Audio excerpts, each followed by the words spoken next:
What is up, everyone? It is Liv, and this is the vampire vlog, baby. Yes, it is. This is technically, for me, vampire vlog 2.0. I did try to do this in May. I read 2 books for it. I didn't like them both, and then I entered a 3-month reading slump, and I didn't want to bring the negativity of that cursed video in here and give you that footage, so we're just gonna do the 4 books I had left for that TBR. So I have 4 in my hands right now, vampire books. I technically have, someone just started freaking sawing something when I turned this camera on, and I do apologize if you can hear them.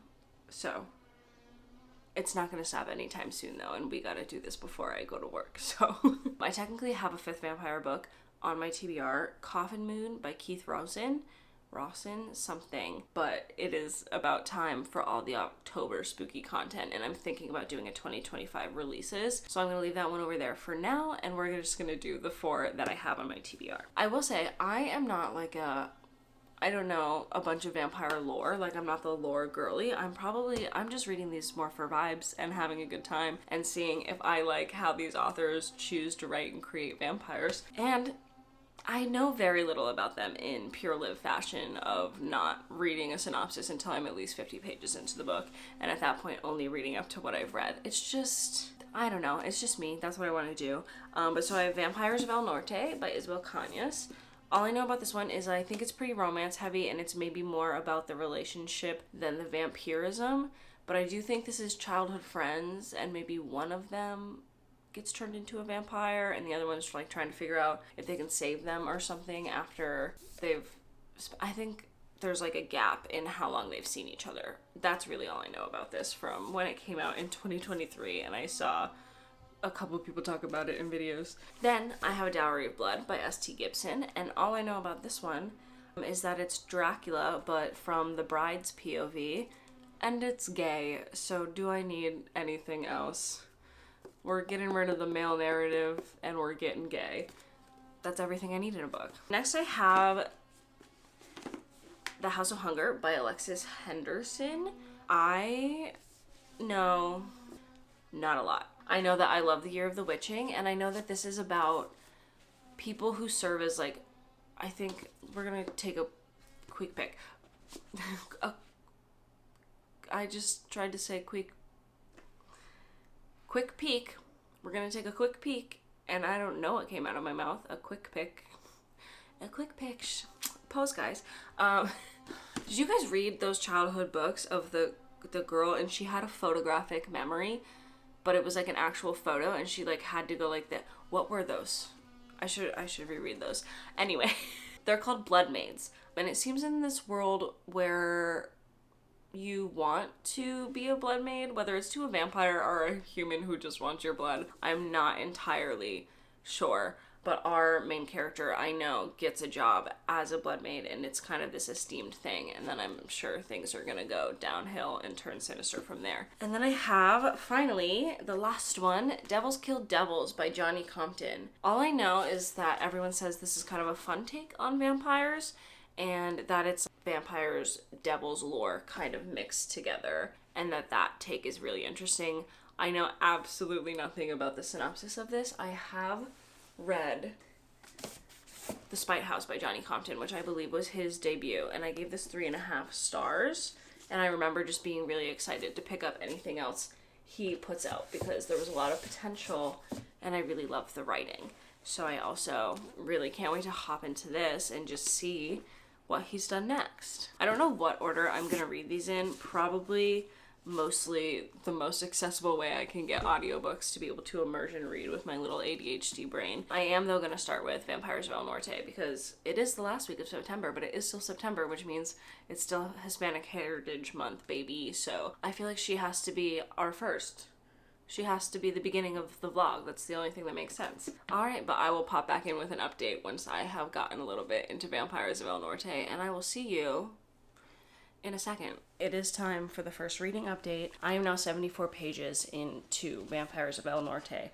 I am about to start chapter 7, and let's yap about it. I will say I have not heard the synopsis of this pitched since 2023 when it came out, and it is clear that I am wrong. So let's just quickly take a peek at the synopsis, at least up until where I am, and let's find out what's going on together. As the daughter of a rancher in 1840s Mexico, Nina knows a thing or two about monsters. Her home has long been threatened by tensions with Anglo settlers from the north, but something more sinister lurks near the ranch at night. Something that drains men of their blood and leaves them for dead. Something that once attacked Nina 9 years ago. Believing Nina dead, Nestor has been on the run from his grief ever since, moving from ranch to ranch, working as a vaquero. No amount of drink can dispel the night terrors of sharp teeth. No woman can erase his childhood sweetheart from his mind. When the United States invades Mexico in 1846, the two are brought abruptly together on the road to war, which is what I'm about to be at, which is what why I wanted to update. So I am going to stop reading the synopsis there, because I don't want to know. I'll find out in the pages, babe. So I remember the first time I saw someone read it, maybe it was Kayla from Books and Lala, and I don't know why I was thinking. I knew that when they were kids, one of them gets attacked and the other one believed they were dead. I thought it was the other way around. We thought Nestor was dead. But I guess I had just assumed, like fill in the blank style, that the one who got attacked was now a vampire. And that doesn't seem to be what's going on in here. So I wonder if, in classic literature style, the vampires are just gonna be colonizers. Love that. Or if this creature who harmed Nina in the beginning is going to come back. She still seems to think sometimes she sees things on the ranch in the perspectives that we get. And currently there are people on the ranch falling ill to sustos, which is, I think, just fright. And I think it's maybe because this creature is there. And this most recent person had a bite that is maybe similar to Nina's, but we haven't dive that deep in yet, so I don't know. Nestor ran away because he thought Nina was dead, and they were out in the woods just hanging out together at the age of 13, talking about how they were going to get married, looking for buried silver in a story they heard, which is just such a cute, like, childlike, innocent thing to do. They're not doing it for an innocent reason. Nina wants to find the silver because the white men have come and they want to buy land, and she is afraid that they will take it by force. So she's thinking if she can find this silver, then she can, one, save her family's ranchero, but also save her life, because if this doesn't work, she is afraid she's going to just get married off to a, like, richer ranchero or hacienda, which is Isabel Cañas' other book that I haven't read. And she also just had The Possession of Albadias come out, which I will say, no matter how the rest of this book goes, I will pick up both of those because I love the writing. There was one thing. My neighbors are in the hallway. Can you hear them? During the day, Nina obeyed. Mama and Papa's love was a fragile thing. Lately, she felt like if she moved too quickly, it might snap. When kids are so young and they can still tell that, like, their parents' love is a conditional thing, I think that's such a heartbreaking thing. But then also, there's this part where now we're in the future. Only the first 2 chapters are in when they're 13, and now they're both 22, and we're getting separate perspectives. But this one is a man is coming to see maybe if he would like to marry Nina, you know, for some cattle. Pisses me off every time. But her mom's, like, asking her to get ready, and I just, So Nina would brush and plait her hair, made frizzy by the heat of the morning, and pin it back off of her neck. She would wash away the soil that always traveled up to her cheeks and nose from her herb garden. She would transform into the wealthy ranchero's daughter she was meant to be when she met these suitors. Obliging, ornamental, obedient. It made her want to shed her skin like the witch in Abuela's story.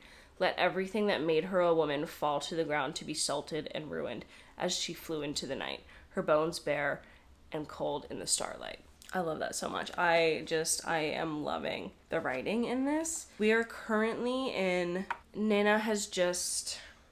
Well, it says they're both going to war, so I guess I can tell you this. So where we are now is Nina has just gotten her father to agree. She has to use her brother because if they both say the same sentence, they act like Nina is a silly little girl, and they act like Felix is just so smart. He's just such a smart young man. This is why I can't read historical things. You just be pissing me off the way we're treating women. But Nina has convinced her father to let her come because she's been learning from her abuela, who is basically the medicine woman of the ranchero, and she's been learning all of this, which vigor to try to prove to her family that her worth and her life lies in their ranchero and not just to be sold off to some random family who has more cattle than them. And she got her father to agree, and then Nestor, whose uncle still lives on Nina's family's ranchero is going to have to go to war because everyone from their like a family has to go, like Mulan style.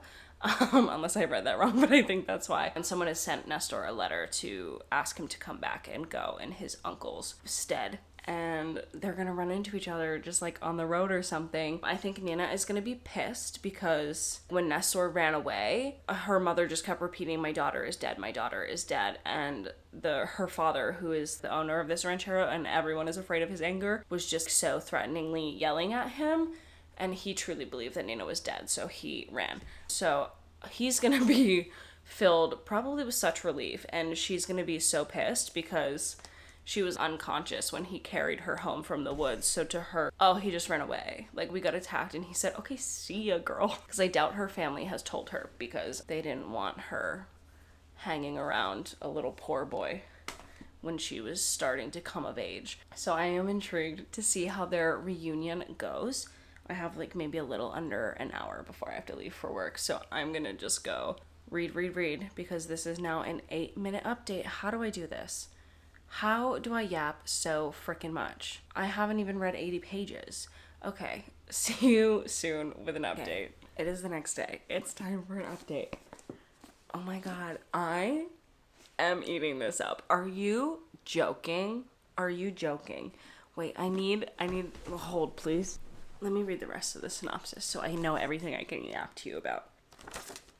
Okay. I am giggling, goofing, laughing my feet, kicking my feet, my dudes.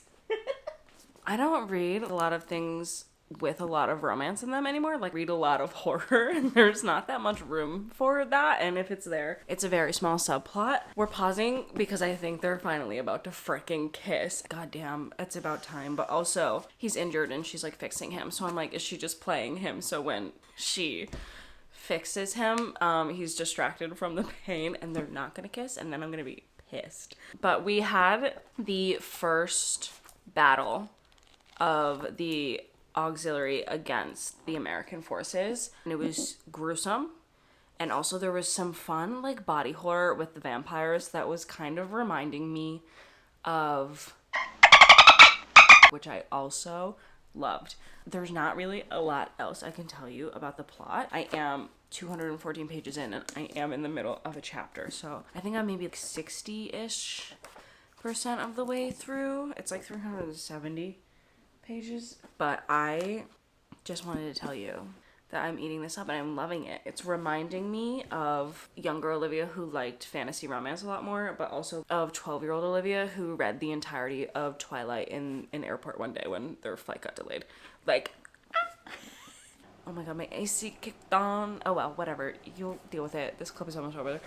It's just the fun romance aspect of it. I am really enjoying. I'm having a fun time. If one of them dies and they don't end up together, I'm gonna be so upset. I'm gonna go finish this freaking book though, and I hope I love the ending. I will update you when I am done. Okay, goodbye. Before work, I finished Vampires of El Norte. I had to mull it over. One, I finished it right before I had to leave, so there was no time to update you, but I did have to mull it over. I feel like we're really close. Hi. I am giving this 4.5 stars. It was so close to 5, and I do think if there was maybe 2 more chapters, just, 30 to 60 pages, something, in between this last chapter and this epilogue chapter, it could have been a 5-star. It was so close. That being said, I loved the writing in this. It was so good. I can't wait to pick up another book by Isabel Cañas. Gonna order them immediately. I have not looked into any reviews yet, and all I remember from when it first came out was everyone being like, it's not really horror and there is a lot more romance leaning. And I could see how if you were expecting just full horror. My dog is playing with a ball, so I'm sorry if you can hear that. I could imagine that if you were expecting much more horror, that you would be disappointed in this. All I remember from people talking about it when it came out was that it was much more about the romance. So I was prepared for that. I was prepped, and I loved it. First of all, Nestor, our male main character, I think this man invented yearning.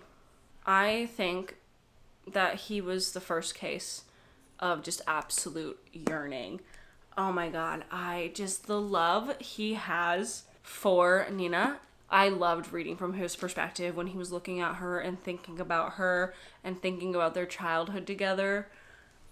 Oh my god, it was so cute. And also I was talking about this with some of my friends, and I do think, because I'm not going to talk about it in this because I literally read this book 23 days ago in a different vlog, but to and from my ways to work, I have been re-listening to the Buffalo Hunter, and I just love reading a vampire book from a BIPOC author because it doesn't matter who the vampire is. In the end, the monster is always a white man, and that's just a message I can get down with. You know what I'm saying? Absolutely loved. Again, there was like some of the body horror with the vampires that did really remind me of, which I also really enjoyed. There was not a lot of it. It was only a few scenes, but I loved having it in there. I think it also helps that this and the Buffalo Hunter are both historical fictions about a time when white people were just taking over whatever nations they wanted. That probably also plays in. Navy Shelton, hey, no. If you move the ball, that's your problem. You can get it. You're just scared.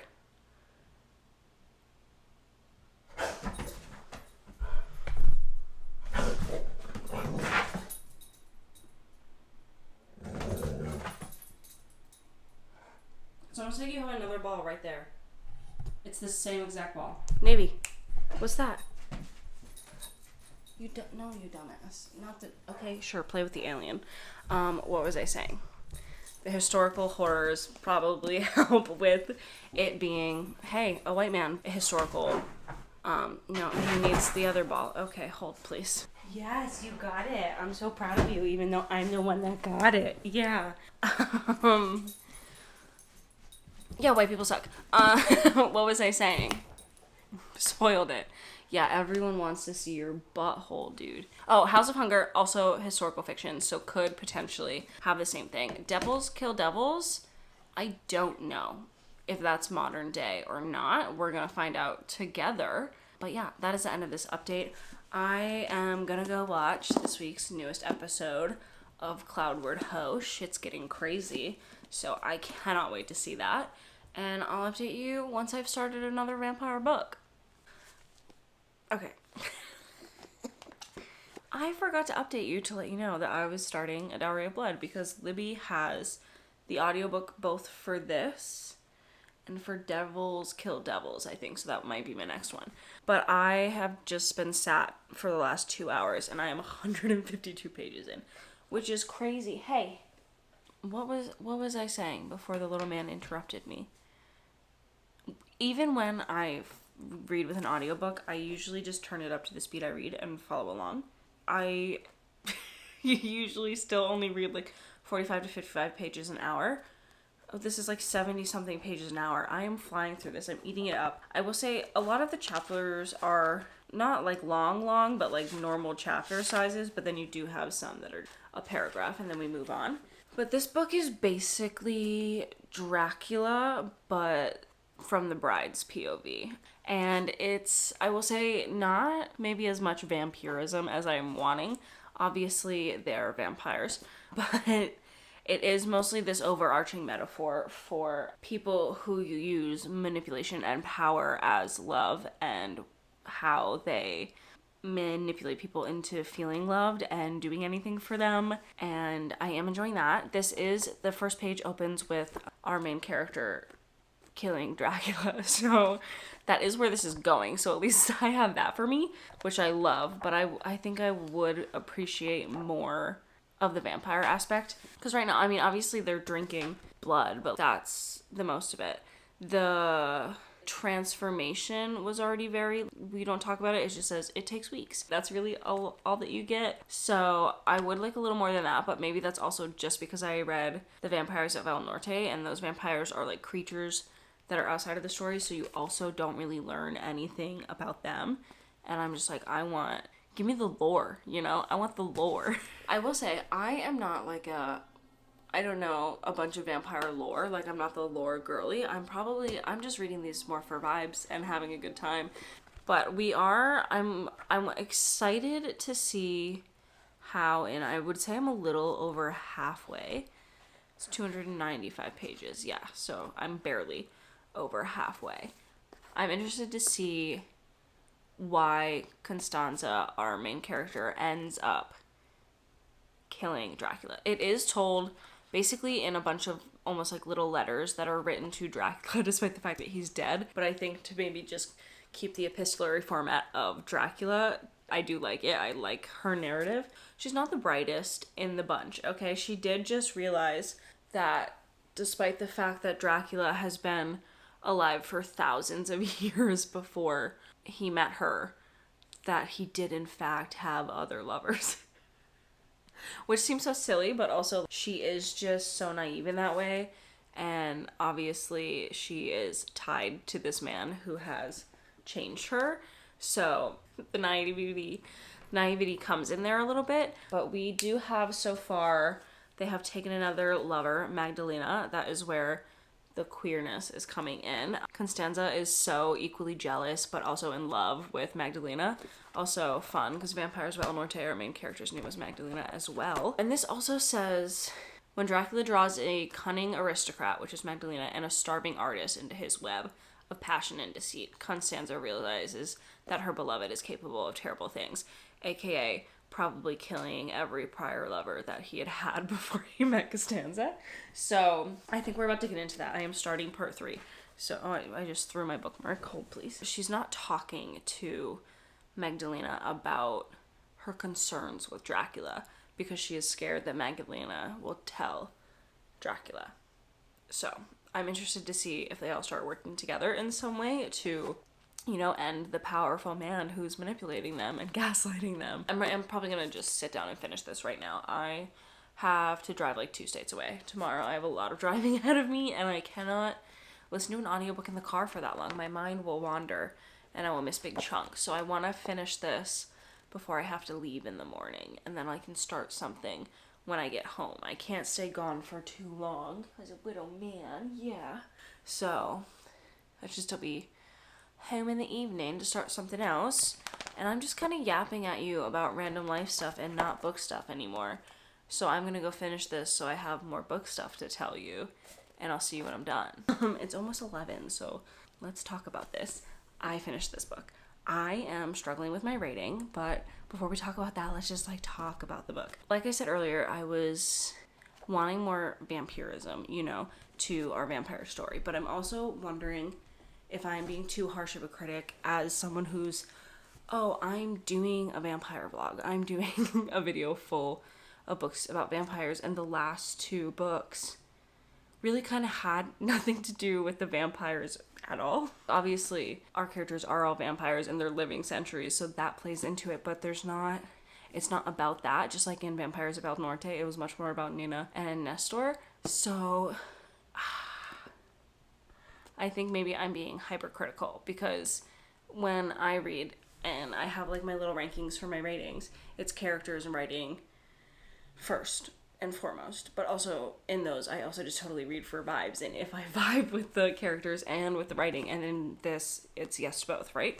I do just think maybe it's the style, because this is just a letter to Dracula basically about Constance and his life together and her being saved by him in absolute ruin after her village is attacked, and him turning her, keeping her alive, and immediately letting her have vengeance on the men who just destroyed her village and murdered her family in front of her. But then also that just opens such an interesting conversation too, because whenever she mentions when they go hunting, for her it's always still about vengeance. Dracula would just choose whoever. Magdalena has fun with it, and Constance is like, I'm looking for the men who are wronging society, who are wronging women, and those are the men I'm getting. And I would have just loved having scenes following Constance while hunting a man. But that's not what this book was. This book was a letter to Dracula, her almost kind of justifying why she finally decided to end his life. I don't know what to rate it. I'm in between a 3.5 and a 4, I think. And I think the 3.5 is the part of me that is being too overly critical. So like, is it a 4? But I still think I need to ruminate on it more.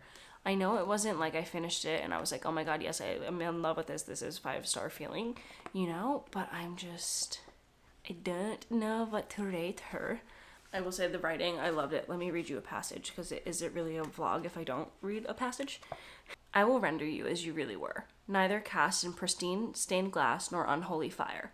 I will make you into nothing more than a man, tender and brutal in equal measure, and perhaps in doing so I will justify to myself to you, to my own haunted conscience. This is like page 10, so like this whole thing is her trying to justify what she did to him, but like, you were supposed to be a night terror made of smoke, not a man of flesh and blood who left footsteps in the dirt. Okay, just wait. I'm reading you a whole paragraph, babes. I was somebody's daughter once. A village girl with arms strong enough to help her father in the smithy and a mind quick enough to recall her mother's shopping list in the market. My days were measured by the light in the sky and the chores set before me, with weekly spoken mass in our tiny wooden church. It was a meager existence, but a happy one, full of my grandmother's ghost stories by the fire and hopes that one day I would run my own household. I wonder if you would have wanted me if you found me like that, vibrant and loved and alive. But you found me alone, beaten down to a shadow of my former self and very near death.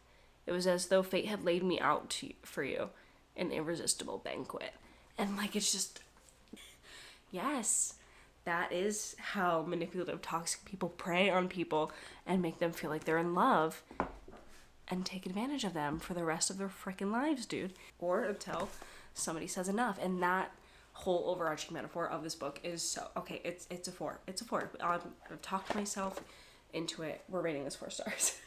Okay, that is all. I don't want to wake up any of my neighbors yapping. So I am gonna go, and I will...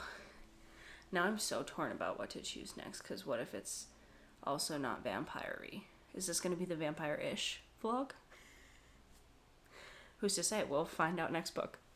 Can she speak this clip? Stay tuned. I have started Devils Kill Devils by Johnny Compton. This is, from what I understand, demons meet vampires is kind of how it was pitched to me. Let me just read you this synopsis. Sarita has been watched over by a guardian angel her entire life. She calls him Angelo and keeps him a secret, but some secrets won't stay hidden. When Angelo murders someone she loves, Sarita begins to see what horrors have really been lurking in the shadows surrounding her, and she will have to embrace the evil within if she hopes to make it out alive. I'm bored.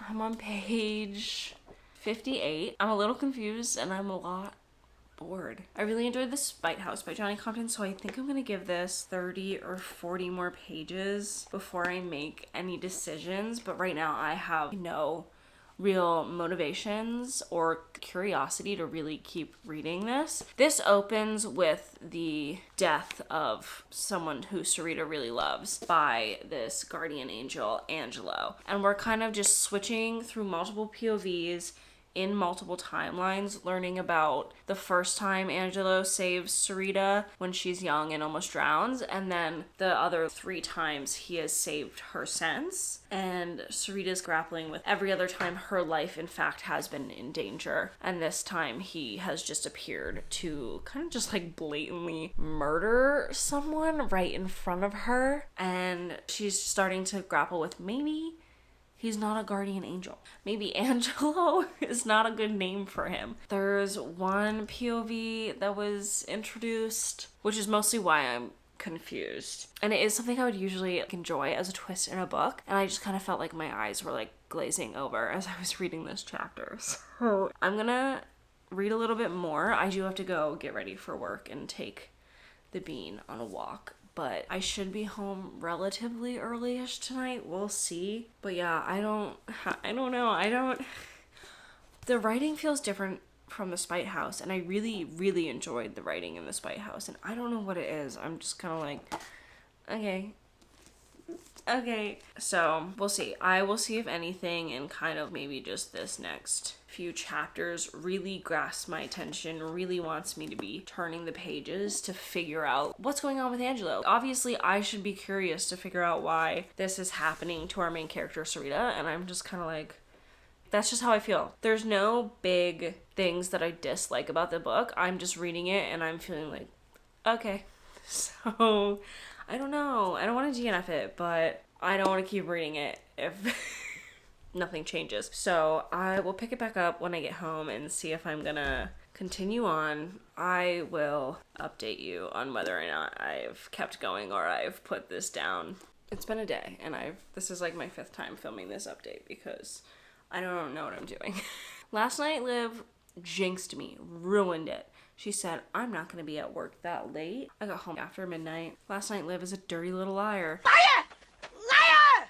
Liar! I did, though, read like 30 more pages of The Devils Kill Devils last night, and I was wholly prepared to wake up this morning, read 2 more chapters, because I was on page 94, and I felt like that chapter had ended with something interesting, and I wanted to see where that was going to go, but I was wholly prepared to DNF this, and I did not, for 2 reasons. The first reason being I wanted to get to the heart and the meat of the vampire in this. This is the vampire vlog, and I didn't feel I could DNF this before I even got into the vampire lore. And babes, this isn't long, so the fact that I was 100 pages in and I had not gotten to it yet, brutal, very, very slow. And then the second reason I didn't DNF it is why I originally was gonna DNF it, which is that our main character goes through this traumatic, terrible, excruciatingly painful to your soul event on the worst day it could happen, and she narrates everything and how she was feeling with it throughout the entire book with such a cold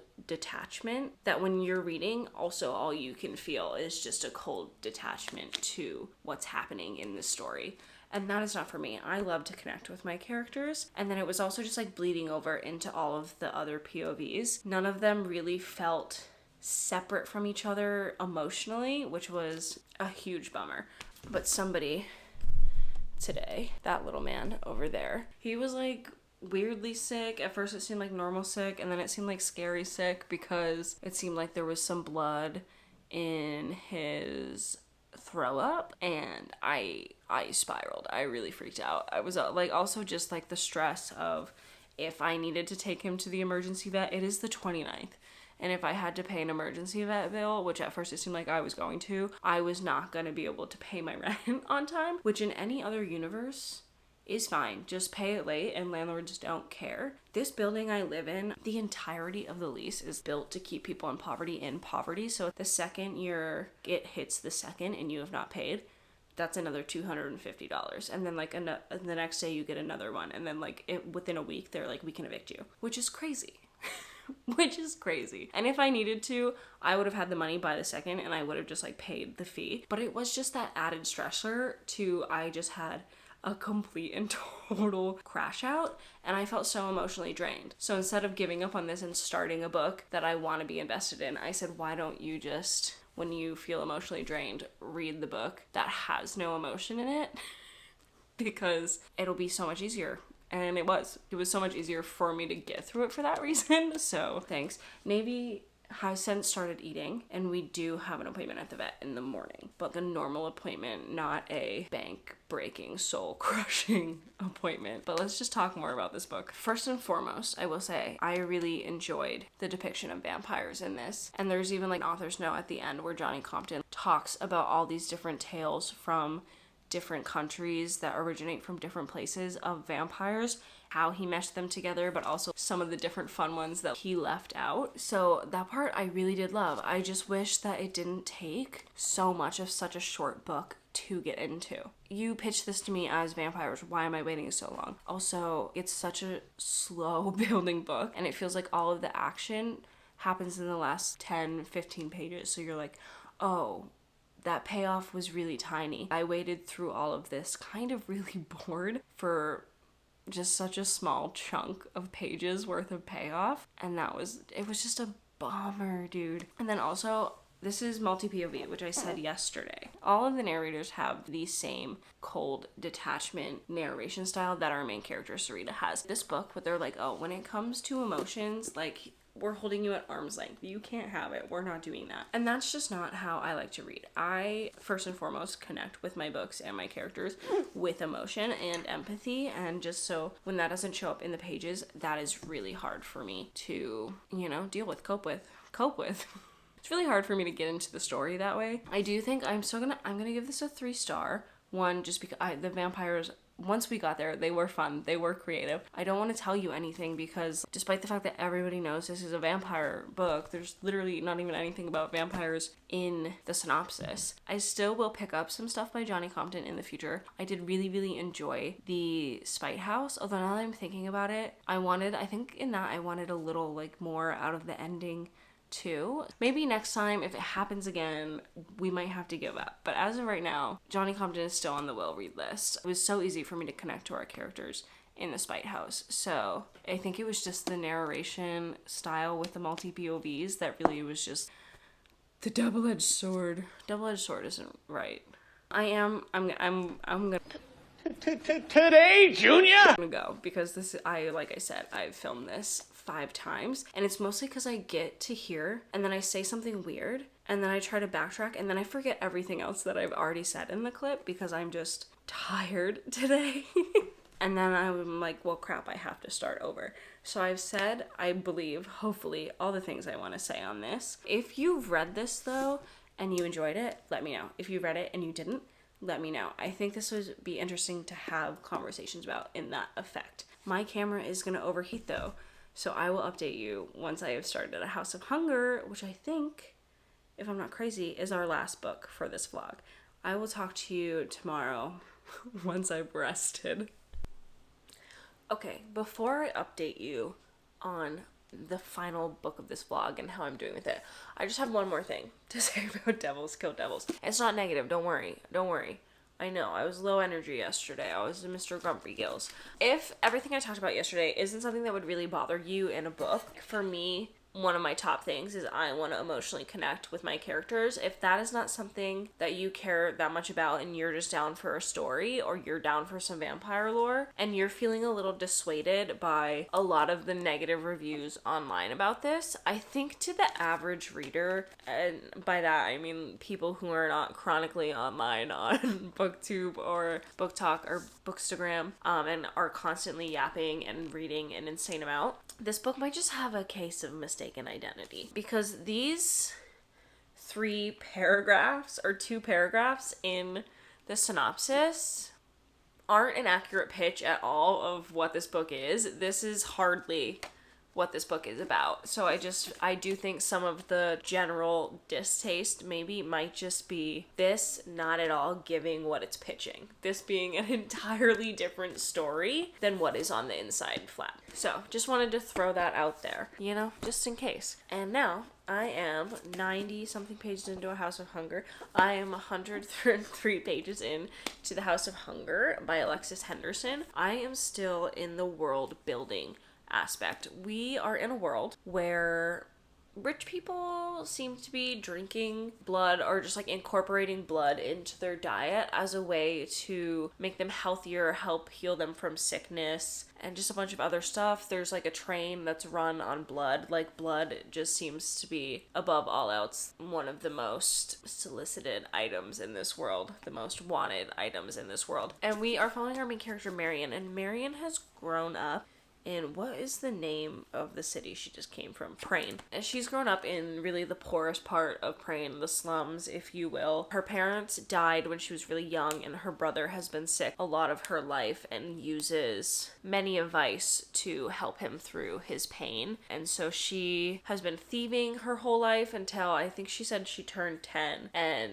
the consequences for thieving once you're over that age become significantly worse. And then she found honest work as a maid for this terrible frickin' woman, and she sees an ad to be a blood maid, which is something she's kind of always had this idyllic thought about. That is the precipice of everything that she could want to give her a better world, and she's kind of like had these fantasies about being a blood maid since she was 8. Wanted: blood maid of exceptional taste, must have keen proclivity for life's finer pleasures, girls of weak will need not apply. Our main character has one friend who's like, ew, that don't do it, that's disgusting. Calls it like whoring yourself out to these nobles. But Marion kind of reaches a breaking point in her life and applies, and she gets a job, and she is taken to the far north, which is where all of these wealthy nobles live. I'm on her first day in this house.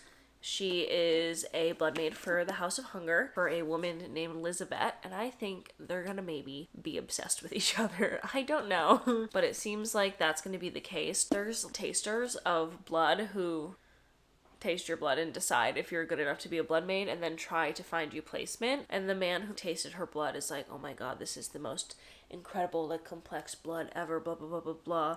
I know just where to bring you. And this woman is like, I didn't want a new blood maid. I didn't ask for that. And he's like, no, just taste her. So I think because her blood tastes so good that maybe the lady of the house, Elizabeth, is gonna have a bit of an obsession with her. That I wouldn't end up shocked if the obsession ends up being requited for Marion, just because she is being given all the finer things in life for the first time in her life, and she's no longer having to take care of herself and her family, and can sleep in a comfortable bed at night and bathe every morning and eat food that she never would have been able to eat otherwise. So I think I'm starting to get where like it's gonna pick up pace. I don't know if obsession is part of it. I just feel like with vampire-esque stories, obsession has to be there a little, right? So I'm assuming that that's going to come in. I haven't really read much of the synopsis other than a young woman is drawn to the upper echelons of society where blood is power in this dark, enthralling gothic novel.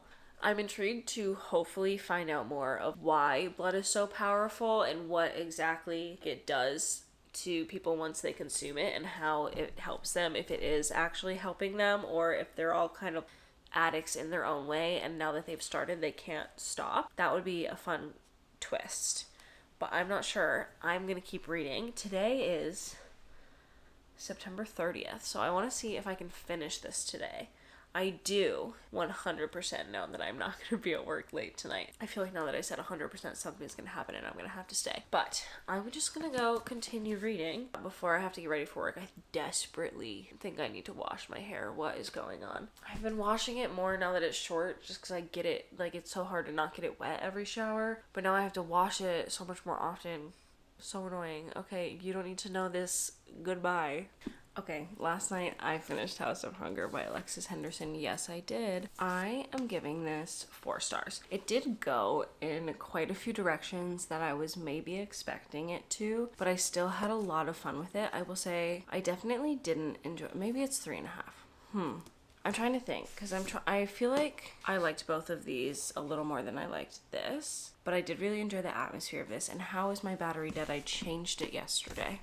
Okay, yeah, I'm back. I did like the atmosphere. Maybe I just shouldn't be comparing them all like that because they are all very different stories.